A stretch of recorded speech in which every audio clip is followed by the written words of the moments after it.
নমস্কার সম্মানীয় দর্শক মণ্ডলী এবং শিক্ষক সাথী, আমরা কি আর পেনশন পাবো না?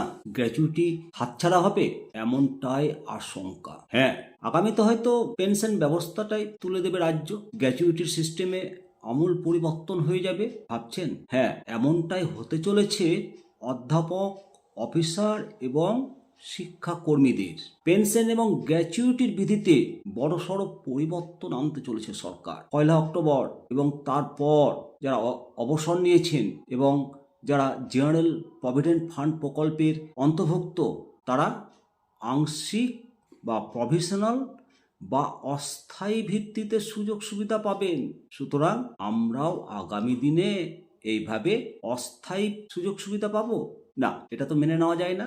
এর বিরুদ্ধে প্রতিবাদ হওয়া দরকার এবং এর বিরোধিতা করছি যাদবপুর, কলকাতা, বর্ধমান, রবীন্দ্রভারতী সহ রাজ্যের 18টি শিক্ষক এবং শিক্ষা সংগঠনগুলো। যাদবপুর বিশ্ববিদ্যালয়ের অধ্যাপক সংগঠনের সাধারণ সম্পাদক পার্থপ্রতিম রায় বলেছেন যে আমরা বিশ্ববিদ্যালয়ের কর্মী, অবসরকালীন সুযোগ সুবিধা বিশ্ববিদ্যালয় দেবে, এটাই তো স্বাভাবিক। সরকার এই বিষয়ে হস্তক্ষেপ করলে সরকার এইভাবে আমাদের বঞ্চিত করার চেষ্টা করছে। উনি জানিয়েছেন যে শিক্ষকদের অভিযোগ, উচ্চশিক্ষা দপ্তরের এক শ্রেণীর কর্তা বিশ্ববিদ্যালয়ের যে অবসরকালীন সুযোগ সুবিধা সেটা আটকানোর কথা মাননীয় মুখ্যমন্ত্রী বলেছেন এবং বলে চালাচ্ছে। বিশ্ববিদ্যালয়ের অবসরপ্রাপ্ত প্রফেসর এবং শিক্ষাকর্মী এবং অফিসাররা সাধারণত 100% পেনশন পেলেও সেটা নাকি প্রভিশনাল। এছাড়াও গ্র্যাচুইটির 75% টাকা পাবেন রিটায়ারমেন্টরা, তাও নাকি প্রভিশনাল। আর যারা পেনশন পাবেন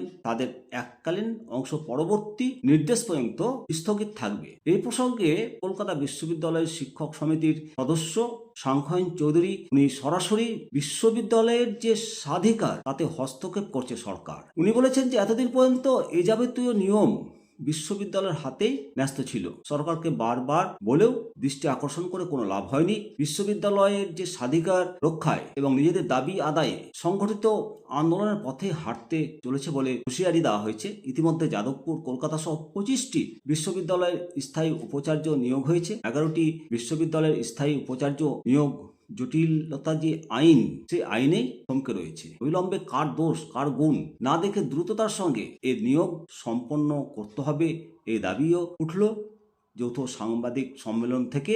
এবং বর্ধমান বিশ্ববিদ্যালয়ের শিক্ষক সংগঠনের জেনারেল সেক্রেটারি ভাস্কর গোস্বামী বলেছেন যে স্থায়ী উপাচার্য না থাকায় বিশ্ববিদ্যালয়ের প্রশাসনিক কাজ থেকে শুরু করে পঠন পাঠন সবকিছু থমকে রয়েছে। ব্যাপারটা ভাবুন, ভাবার চেষ্টা করুন। আগামীতে আমাদেরও পেনশন, আমাদেরও গ্র্যাচুইটি থমকে যাবে না তো? সামনেই 2026-এর ইলেকশনের আগে এই ধরনের খবর অবশ্যই চিন্তার কারণ। ভাবুন এবং আপনার চিন্তা ভাবনা অবশ্যই কমেন্ট সেকশনে কমেন্ট করবেন। জয় হিন্দ, জয় ভারত।